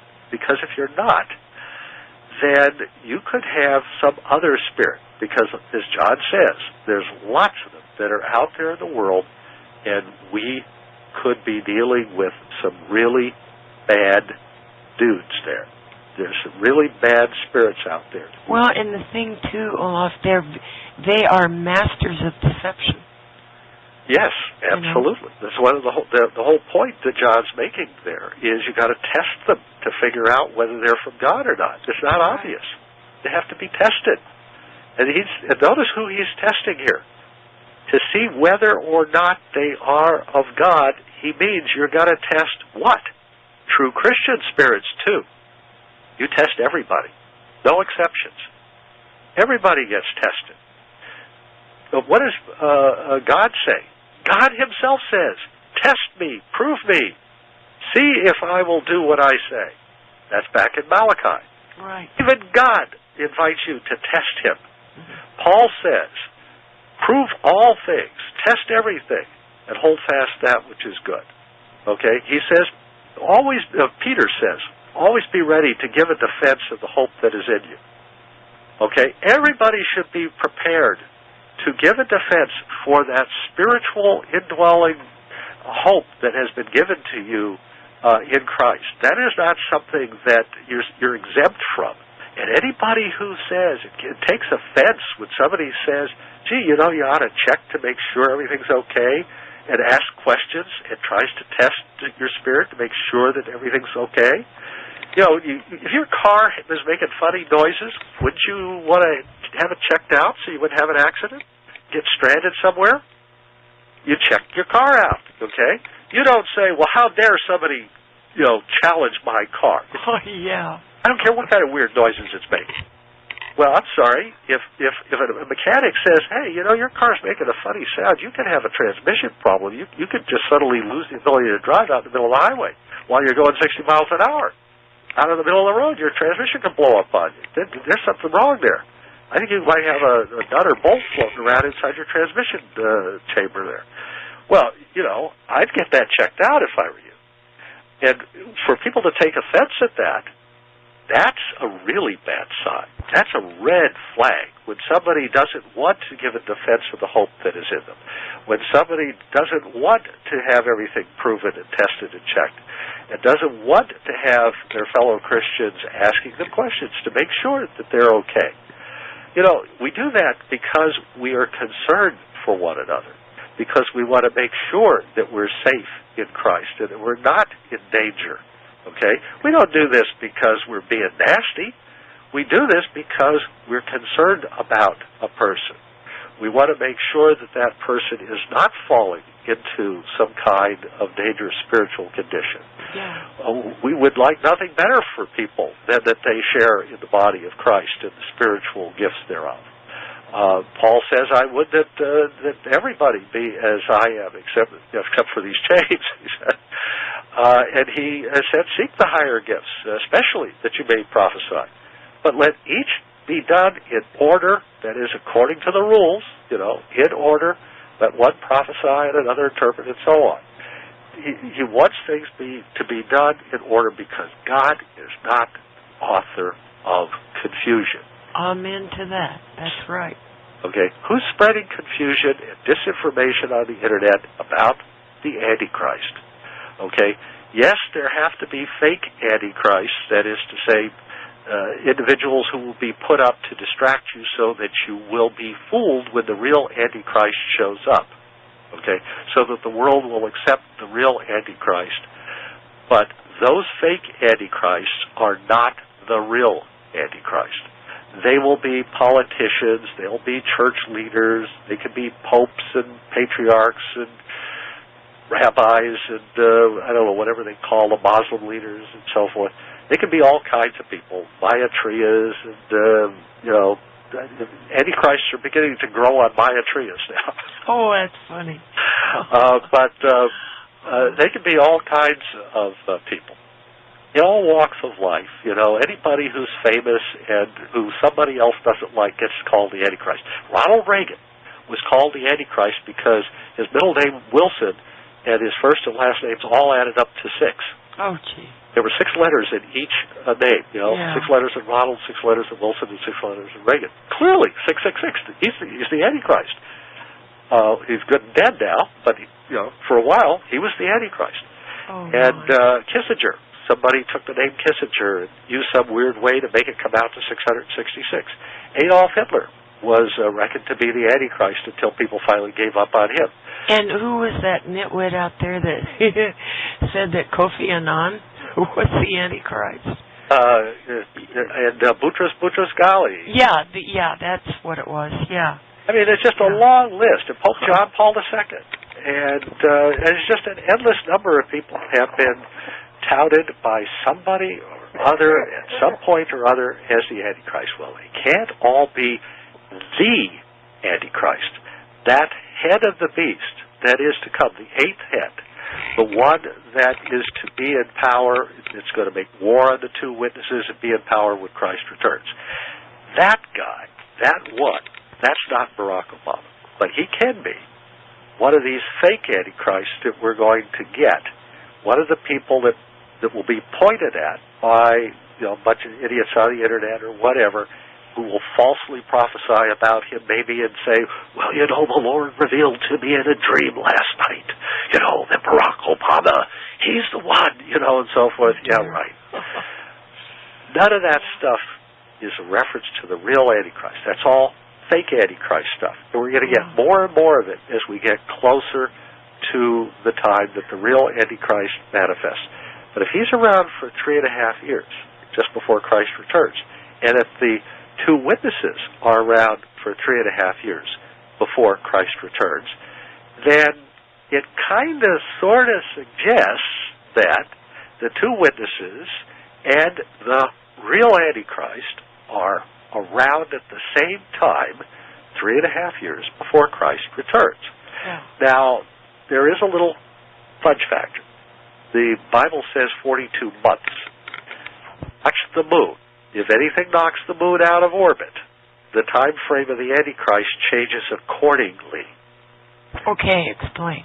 Well, if the moon gets hit by something, there's a lot of big stuff. We now know that we're not just dealing with little meteorites and comets out there. Yeah. There are some really big objects, centaurs, near-Earth objects, large objects several hundred kilometers in width or diameter if they're big enough, that could hit the moon or hit Mars, as I've argued. And if you start juggling the powers of the heavens and shaking up the planets and the moon and so forth, moving things around, if you disturb them, in other words, if you shake them, which is what Jesus said is going to happen at the last days, then the orbit of the moon changes if it gets moved by these events.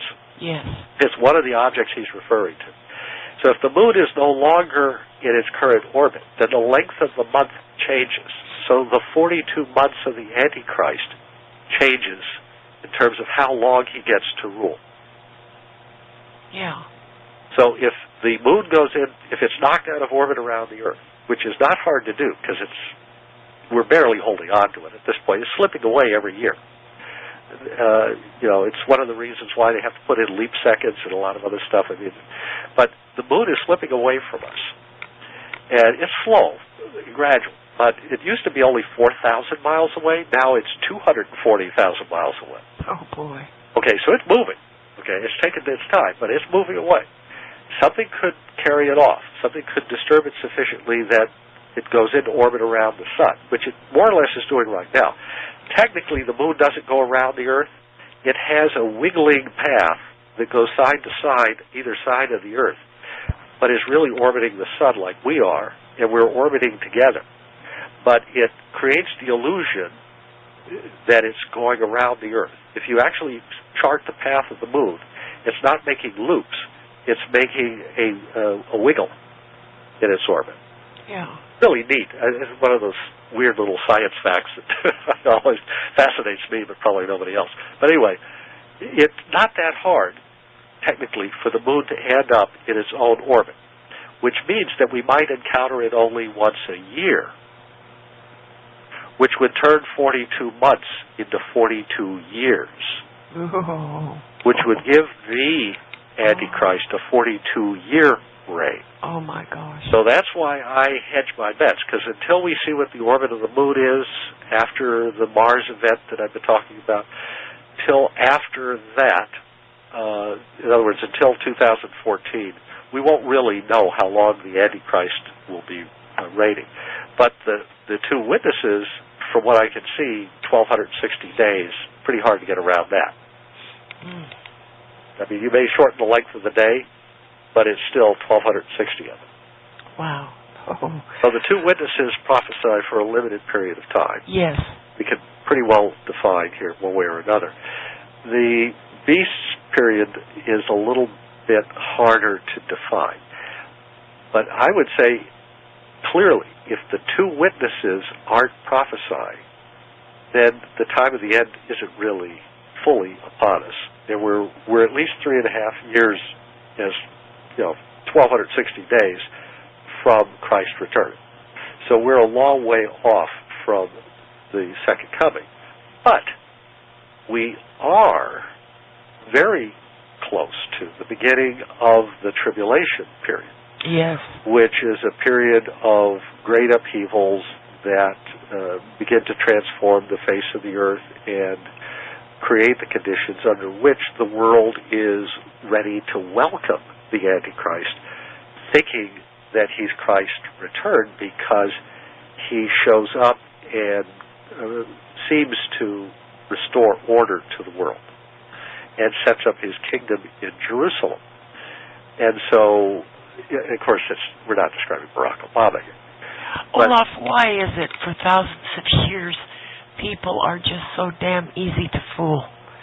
It is just incredible to me that all a politician has to do is stand up, lie through his teeth, tell people, I'll give you this and I'm going to fix that, and the people go for it every time. Because they're selfish. Selfish. And when people are selfish, yeah. the thing the Spirit of Christ does for you is it gives you a heart for other people. That's right. Understand that there's no such thing as a free lunch, that when people are offering you all of these goodies, you know there's a price tag for it. You understand. You discern spirits. Okay? And you want other people to be helped. So you don't fall for Rush Limbaugh and you don't fall for Barack Obama, either one. What the Spirit of Christ does for you is it shows you that selfishness, whether it's coming from the right or the left, is not of God. It's ungodly. Right. Whether it's selfishness for the power of politicians and the bureaucracy and unions, or whether it's appealing to your selfishness and your pride and your fears and your weaknesses and so forth, that doesn't come from God. That's somebody who's trying to feed off of your weaknesses.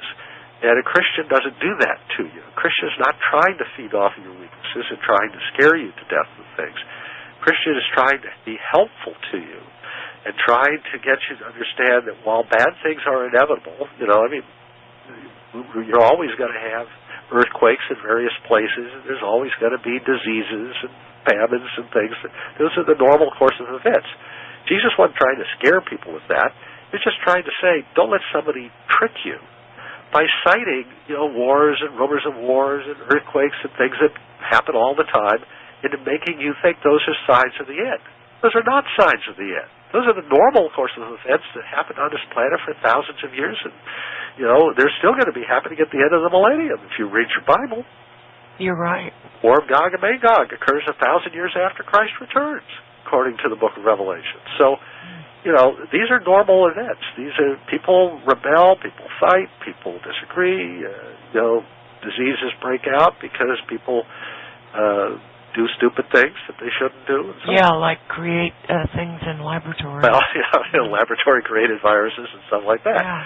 So you have wicked people around, and unless you just ban human beings and kill all of them, you're always going to, as long as people have free will, you're always going to have the possibility that somebody with their free will do something bad.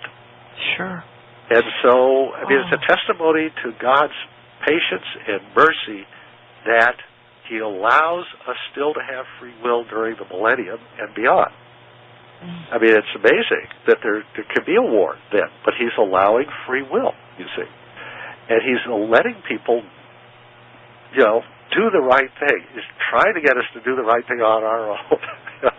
That's the goal here, is to get people to learn the lesson of what happens when you don't, what the consequences are. Well, it's been thousands of years, and people haven't learned, and they worship their stinking churches and their pastors and their politicians, and they don't worship God Almighty.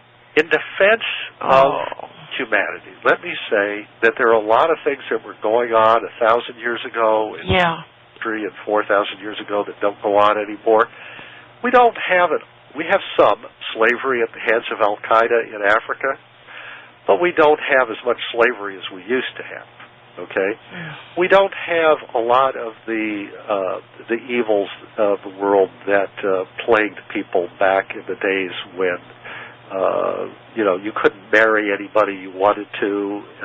There's still parts of the world that's still true, Olaf. Like, they're remnants of the old world. Yeah.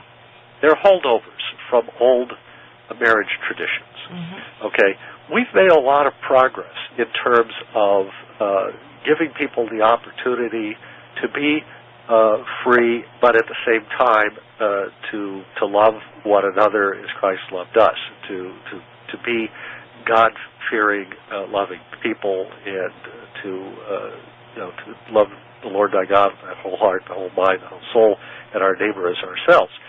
We have been given the opportunity to do that, and a lot of people have taken that opportunity.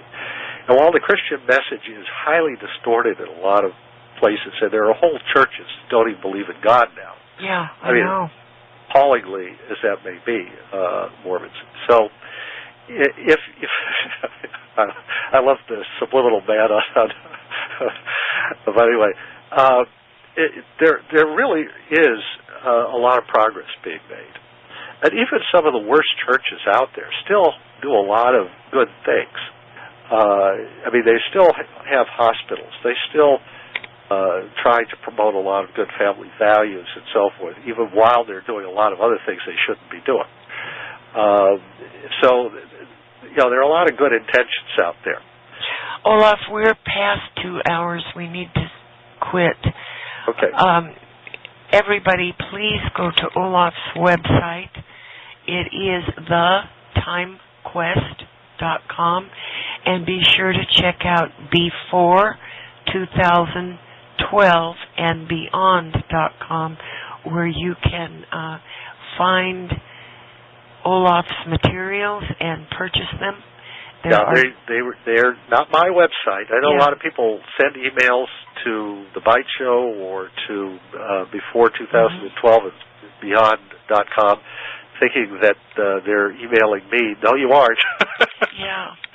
You're emailing some poor person who is very kind to me and helps sell my stuff or lets me on the air or on their network or whatever. But no, that's not me. I'm over at you can get me from my website over there. Please don't send attachments or forwards or that. I'm interested in real human beings who actually ask me a question, which I try to answer and so forth. You put my name in the subject line. I put Olaf in the subject line subject line, and I will know that it's not a forward piece of spam or some other piece of garbage that I will delete without reading.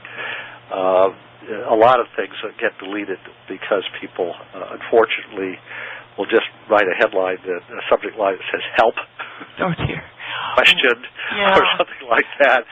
Which a lot of spammers use techniques like that to get you to open up their spams, and I usually just label that spam, and then the website bans you forever.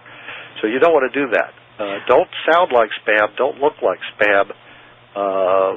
Have a subject line that indicates that you know who I am, and then don't forward or attachments, because I get really nervous when I see that stuff. My computer's never died. I mean, of course, I pray whenever I turn it on, and thank God whenever I turn it off. But I must tell you that one of the reasons it survives is because I don't click on those attachments. I don't open those emails that look suspicious. I don't do that.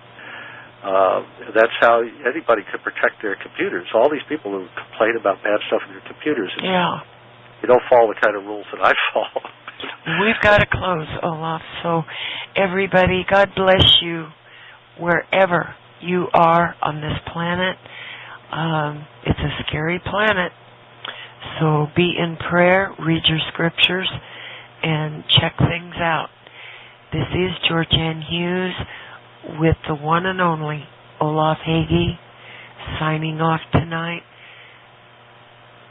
Good night, everybody. Say good night, Olaf. God bless you all.